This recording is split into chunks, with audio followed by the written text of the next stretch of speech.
ఓం శాంతి. March 16వ తారీఖు 2024 ఉదయం మురళి. ఓం శాంతి. బాబ్దాదా మధువనము. ఈరోజు మధుర మహావాక్యాలు.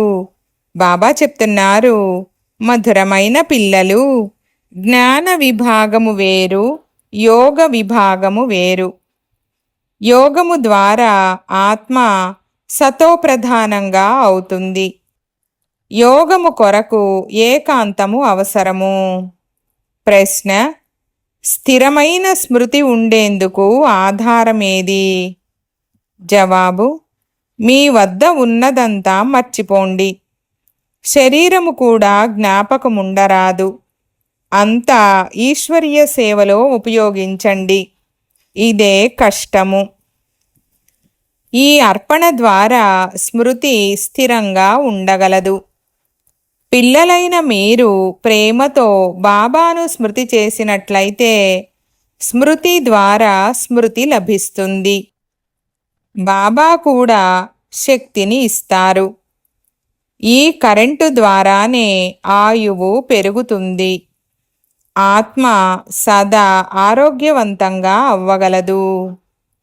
ఓం శాంతి. ఇప్పుడు యోగము, జ్ఞానము అను రెండు వస్తువులున్నాయి. తండ్రి వద్ద ఉన్న ఈ గొప్ప ఖజానాలను పిల్లలకు ఇస్తారు. ఎవరైతే తండ్రిని చాలా స్మృతి చేస్తారో వారికి ఎక్కువగా కరెంటు లభిస్తుంది. ఎందుకంటే స్మృతి ద్వారా స్మృతి లభిస్తుంది. ఇది నియమము. ఎందుకంటే ముఖ్యమైనది స్మృతియే. జ్ఞానము ఎక్కువగా ఉంటే స్మృతి ఎక్కువగా చేస్తారని కాదు. జ్ఞాన విభాగము వేరు. యోగ సబ్జెక్టు చాలా పెద్దది. జ్ఞాన సబ్జెక్టు దానికంటే చిన్నది. యోగము ద్వారా ఆత్మ సతోప్రధానంగా అవుతుంది. ఎందుకంటే చాలా ఎక్కువగా స్మృతి చేస్తారు. స్మృతి చేయకుండా సతోప్రధానంగా అవ్వడం అసంభవం. పూర్తి రోజంతా తండ్రిని పిల్లలే స్మృతి చేయకుంటే తండ్రి కూడా పిల్లలను స్మృతి చెయ్యరు. పిల్లలు మంచి రీతిగా స్మృతి చేస్తే ఈ స్మృతి ద్వారా తండ్రి స్మృతి కూడా లభిస్తుంది. తండ్రిని ఆకర్షిస్తారు. ఇది కూడా తయారైన ఆట. దీనిని బాగా అర్థం చేసుకోవాలి. స్మృతి కొరకు చాలా ఏకాంతము కూడా కావాలి. చివర్లో వచ్చి ఉన్నత పదవిని పొందే వారికి కూడా స్మృతియే ఆధారము. వారికి స్మృతి చాలా ఎక్కువగా ఉంటుంది. స్మృతి ద్వారా స్మృతి లభిస్తుంది. ఎప్పుడైతే పిల్లలు చాలా స్మృతి చేస్తారో అప్పుడు తండ్రి కూడా పిల్లలను చాలా స్మృతి చేస్తారు. వారు ఆకర్షిస్తారు. బాబా దయ చూపండి, కృప చూపండి అని అంటారు కదా. దీనికి కూడా స్మృతి అవసరము. బాగా స్మృతి చేసినట్లయితే స్వతహాగా ఆకర్షణ ఉంటుంది. కరెంటు లభిస్తుంది. నేను బాబాను స్మృతి చేస్తున్నానని ఆత్మ ఆంతరికంగా అనుకుంటుంది. అప్పుడు ఆ స్మృతి ఒక్కసారిగా సంపన్నం చేసేస్తుంది. జ్ఞానం అంటే ధనము. స్మృతి ద్వారా స్మృతి లభిస్తుంది. దీని ద్వారా ఆరోగ్యవంతులుగా అవుతారు, పవిత్రులుగా అవుతారు. బాబాకు పూర్తి విశ్వాన్ని పవిత్రంగా చేసే శక్తి ఉంది. అందుకే బాబా మీరు వచ్చి పతితులను పావనంగా చేయమని పిలుస్తారు. మనుషులకు ఏమీ తెలీదు. వ్యర్థంగా బిగ్గరగా అరుస్తూ సమయాన్ని వ్యర్థం చేస్తూ ఉంటారు. తండ్రి గురించి తెలియనందున నవవిధములైన భక్తిని చేస్తారు. కాశీకి వెళ్ళి కాశీ కల్వట్ తింటారు, అనగా కత్తుల బావిలో దూకుతారు. కానీ వారికి ఏమీ లభించదు. మళ్ళీ మరుసటి జన్మలో వికర్మలు తయారవ్వడం ప్రారంభమవుతాయి. మాయ వెంటనే చిక్కుకునేలా చేస్తుంది. ప్రాప్తి ఏమీ ఉండదు. తండ్రి పతితపావనులని ఇప్పుడు మీకు తెలుసు. వారిపై అర్పణ అవ్వాలి. శివశంకరులు ఒకరేనని భావిస్తారు. ఇది కూడా అజ్ఞానమే. ఇక్కడ బాబా మన్మనాభవ అని పదే పదే చెప్తారు. నన్ను స్మృతి చేస్తే మీరు పవిత్రంగా అవుతారు. మీరు మృత్యువుపై విజయం పొందుతారు.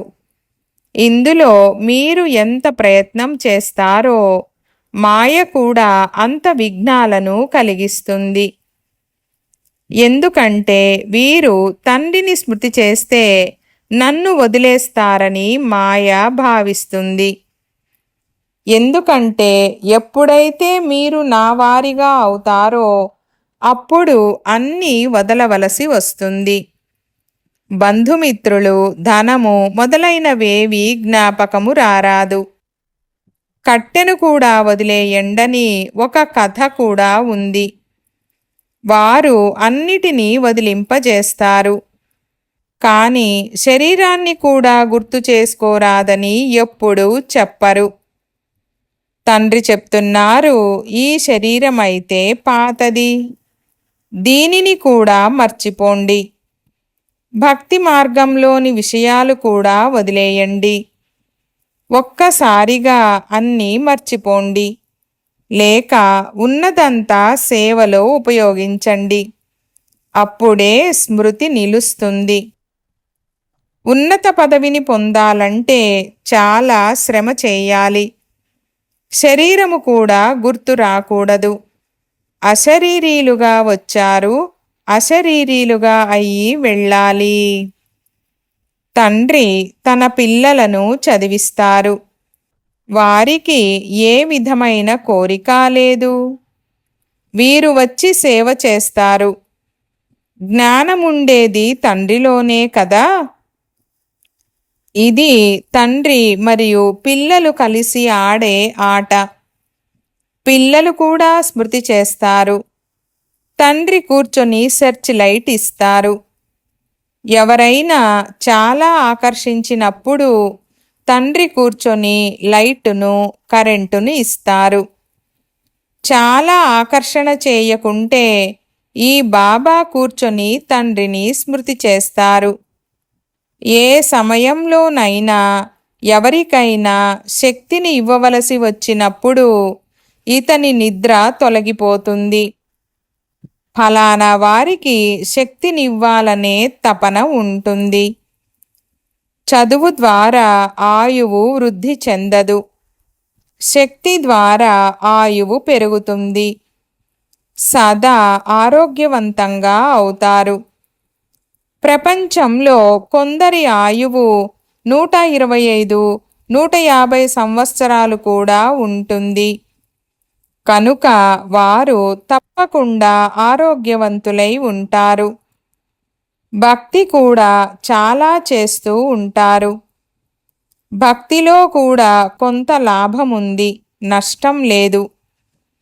ఎవరు భక్తి కూడా చేయరో వారికి మంచి మర్యాదలు ఉండవు. భక్తిలో భగవంతునిపై విశ్వాసం ఉంటుంది. వారు వ్యాపారంలో అసత్యము, పాపము చేయరు. వారికి కోపం కూడా రాదు.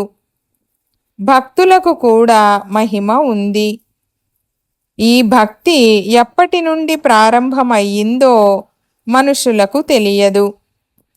జ్ఞానము గురించి అయితే అసలే తెలీదు. భక్తి కూడా శక్తిమంతమవుతూ పోతుంది. అయితే జ్ఞాన ప్రభావం ఎక్కువైనప్పుడు భక్తి పూర్తిగా వదిలిపోతుంది. ఇది తయారైన సుఖదుఖాల, భక్తి జ్ఞానాల ఆట. సుఖదుఖాలను భగవంతుడే ఇస్తారని మనుషులంటారు. మళ్ళీ వారిని సర్వవ్యాపి అని అంటారు. కానీ సుఖదుఖాల విషయం వేరు. డ్రామా గురించి తెలియనందున ఏమీ అర్థం చేసుకోరు. ఆత్మలన్నీ ఒక శరీరాన్ని వదిలి మరో శరీరాన్ని తీసుకుంటాయని మీకు మాత్రమే తెలుసు. సత్యయుగములో మీరు దేహీ అభిమానులుగా ఉంటారని చెప్పరు. ఇటువంటి దేహీ అభిమానులుగా అవ్వండని ఇప్పుడు తండ్రి వచ్చి నేర్పిస్తారు. స్వయాన్ని ఆత్మగా భావించి తండ్రిని స్మృతి చెయ్యాలి. పవిత్రంగా అవ్వాలి. అక్కడ ఉండేదే పవిత్రమైన సుఖధామము. సుఖములో ఎవ్వరూ స్మృతి చెయ్యరు. దుఃఖములోనే భగవంతుణ్ణి స్మృతి చేస్తారు. డ్రామా ఎంత అద్భుతమైనదో చూడండి. దీని గురించి నెంబర్ వారుగా మీకు మాత్రమే తెలుసు. ఇప్పుడు ఏ పాయింట్లను రాసుకుంటారో అవి కూడా ఉపన్యసించే సమయంలో రివైజ్ చేయడానికే. డాక్టర్లు, వకీళ్ళు కూడా పాయింట్లను నోట్ చేసుకుంటారు. ఇప్పుడు మీకు తండ్రి మతము లభిస్తుంది కనుక మళ్ళీ ఉపన్యసించున్నప్పుడు రివైజ్ కూడా చేయాలి. ఇప్పుడు తండ్రి ఇతనిలో ప్రవేశమై ఉన్నారు. బాబా మీకు తెలియజేస్తున్నప్పుడు బ్రహ్మ కూడా వింటాడు. శివబాబా పాయింట్లను వినిపించకపోతే మీకు అర్థం చేయించేందుకు నాకేం తెలుసు? తండ్రి చెప్తారు, ఇది ఇతని అనేక జన్మల అంతిమ జన్మ. బ్రహ్మ మరియు విష్ణువుల చిత్రము కూడా ఉంది. మీరు రాజధానిలోకి నెంబరు వారుగా వెళ్తారు. ఎంత స్మృతి చేస్తారో, ఎంత ధారణ చేస్తారో అంత పదవిని పొందుతారు. అతి నిగూఢమైన విషయాలను వినిపిస్తున్నానని తండ్రి చెప్తున్నారు. మీరు కొత్త కొత్త పాయింట్లను రాసుకోండి. పాతవి ఉపయోగపడవు. ఈ పాయింట్లు తెలిపి ఉంటే వారి బుద్ధిలో చాలా బాగా నిలిచిపోయి ఉండేదని ఉపన్యసించిన తర్వాత గుర్తుకు వస్తుంది. మీరంతా జ్ఞానవక్తలు, కానీ నెంబరు వారుగా ఉన్నారు. మహారథులు అందరికంటే మంచివారు. బాబా విషయం వేరు. ఇక్కడ బాబ్దాదా ఇరువురు సంయుక్తంగా ఉన్నారు. మమ్మ అందరికన్నా బాగా అర్థం చేయిస్తారు. పిల్లలు సంపూర్ణ మమ్మాను సాక్షాత్కారము కూడా చేసుకునేవారు. ఎక్కడ అవసరముండేదో అక్కడ బాబా కూడా ప్రవేశమై తన పనిని చేసుకునేవారు. ఇవన్నీ అర్థం చేసుకోవాల్సిన విషయాలు. చదువు విరామ సమయంలో జరుగుతుంది. పగలంతా వ్యవహారాలు మొదలైనవి చేస్తూ ఉంటారు. విచారసాగర మథనము చేసేందుకు సమయము అవసరము, శాంతి అవసరము. ఎవరికైనా శక్తి ఇవ్వవలసినప్పుడు ఎవరైనా బాగా సర్వీస్ చేసే పుత్రుడైతే వారికి సహాయం చెయ్యాలి. వారి ఆత్మను స్మృతి చేయవలసి ఉంటుంది. శరీరాన్ని స్మృతి చేసిన తర్వాత వారి ఆత్మను స్మృతి చెయ్యాలి. ఈ యుక్తిని ఉపయోగించాలి.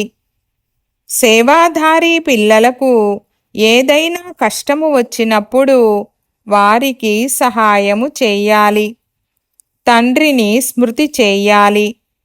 తర్వాత స్వయాన్ని కూడా ఆత్మగా భావించి వారి ఆత్మను కూడా కొద్దిగా స్మృతి చెయ్యాలి. ఇలా సెర్చ్ లైట్ ఇవ్వవలసి ఉంటుంది. ఒకే స్థానంలో కూర్చొని స్మృతి చెయ్యాలని కాదు. నడుస్తూ తిరుగుతూ భోజనం చేస్తూ కూడా తండ్రిని స్మృతి చేయండి. ఇతరులకు కరెంటు ఇవ్వాలంటే రాత్రుళ్ళు కూడా మేల్కొని ఇవ్వండి.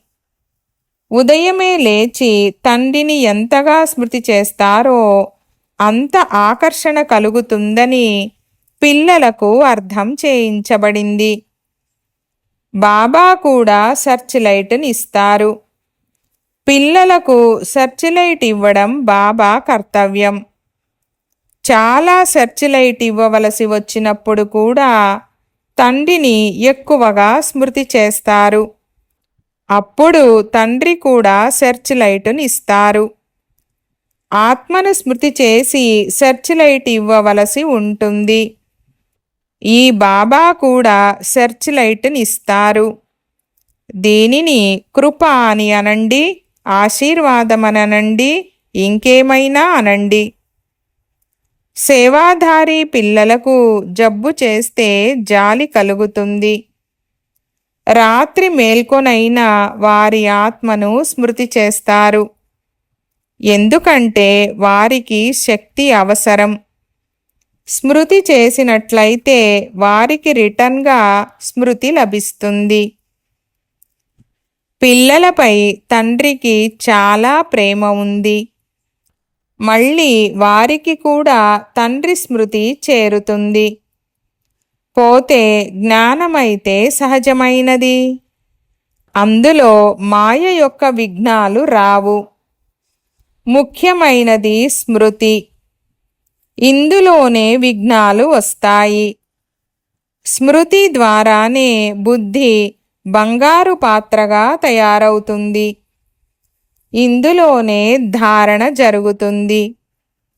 పులిపాలు బంగారు పాత్రలో మాత్రమే నిలువ ఉంటాయని చెప్తారు. ఈ తండ్రి ఇచ్చే జ్ఞానధనము కొరకు కూడా బంగారు పాత్ర అవసరం. స్మృతి యాత్రలో ఉన్నప్పుడే బుద్ధి అలా స్వచ్ఛంగా అవుతుంది.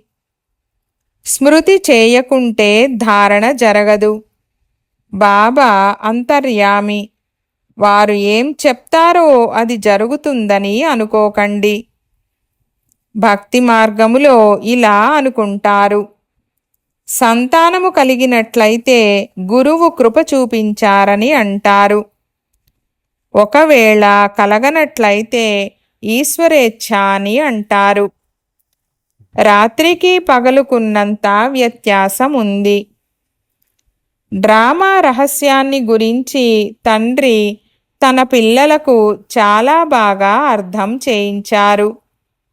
మీకు కూడా మొదట తెలీదు. ఇది మీ మరజీవ జన్మ. ఇప్పుడు దేవతలుగా అవుతున్నామని మీకు తెలుసు. ఈ లక్ష్మీనారాయణులకు రాజ్యం ఎలా లభించింది, దానినెలా కోల్పోయారనే విషయం పైన మీరు అర్థం చేయించవచ్చు. పూర్తి చరిత్ర మరియు భూగోళము మేము మీకు అర్థం చేయిస్తాము. నేను లక్ష్మీనారాయణుల పూజను చేసేవాడిని, గీతా అధ్యయనము చేసేవాడినని ఈ బ్రహ్మ కూడా చెప్తున్నాడు. బాబా ప్రవేశమైనప్పుడు అంతా వదిలేశాను. సాక్షాత్కారము జరిగింది. నన్ను స్మృతి చేసినట్లయితే మీ వికర్మలు వినాశనమవుతాయని తండ్రి చెప్పారు. ఇందులో గీత మొదలైనవి చదవవలసిన అవసరం లేదు. తండ్రి వీరిలో కూర్చొని అవన్నీ విడిపించారు. ఇప్పుడు శివుని దర్శనార్థము మందిరానికి ఎప్పుడూ వెళ్ళలేదు. భక్తి మాటలు ఒక్కసారిగా ఎగిరిపోయాయి. రచన, రచయితల ఆది మధ్యాంత జ్ఞానము బుద్ధిలోకి వచ్చేసింది. తండ్రిని తెలుసుకోవడం వల్ల మీరు సర్వము తెలుసుకుంటారు. మనుషులు ఆశ్చర్యపడి వినేందుకు పరుగులు పెట్టి వచ్చే విధంగా మీరు అద్భుతమైన విషయాలను రాయండి. ఈ లక్ష్మీనారాయణులు విశ్వానికి అధికారులుగా ఉన్నప్పుడు వేరే ధర్మము ఉండేది కాదు. భారతదేశం మాత్రమే ఉండేది. మరి సత్యయుగము లక్షల సంవత్సరాలని ఎలా చెప్పగలరని మందిరాలకు వెళ్ళి మీరు ఎవరినైనా ప్రశ్నించండి. క్రీస్తుకు 3000 సంవత్సరాల క్రితము స్వర్గముండేదని చెప్తారు. మరి లక్షల సంవత్సరాలు ఎలా అయ్యాయి? లక్షల సంవత్సరాలైనట్లయితే మానవులు దోమల వలె లెక్కించలేనంత మందిగా అయ్యేవారు. విషయాన్ని కొద్దిగా తెలియజేసినా ఆశ్చర్యపడతారు. అయితే ఎవరు ఈ కులానికి చెందినవారై ఉంటారో వారి బుద్ధిలో మాత్రమే ఈ జ్ఞానము కూర్చుంటుంది. లేకుంటే బ్రహ్మకుమారీల జ్ఞానము అద్భుతమైనదని మాత్రం చెప్తారు. దీనికి అర్థం చేసుకునే బుద్ధి అవసరము. ముఖ్యమైనది స్మృతి. లౌకికంలో స్త్రీ పురుషులు ఒకరినొకరు స్మృతి చేసుకుంటారు. ఇక్కడ ఆత్మ పరమాత్మను స్మృతి చేస్తుంది. ఈ సమయంలో అందరూ రోగులుగానే ఉన్నారు. ఇప్పుడు నిరోగులుగా అవ్వాలి. ఈ టాపిక్ కూడా ఉంచండి. మీరు క్షణక్షణము అనారోగ్యం పాలవుతున్నారు. మేము మీకు ఎలాంటి సంజీవని మూలికనిస్తామంటే దానిని సరైన పద్ధతిలో ఉపయోగిస్తే ఎప్పుడూ జబ్బు పడరు. ఇది చాలా చౌకగా లభించే ఔషధం. 21 తరాలు సత్యత్రేతాయుగాల వరకు అనారోగ్యం కలగదు. దానినే స్వర్గమని అంటారు. ఇలాంటి పాయింట్లు నోట్ చేసుకొని రాయండి.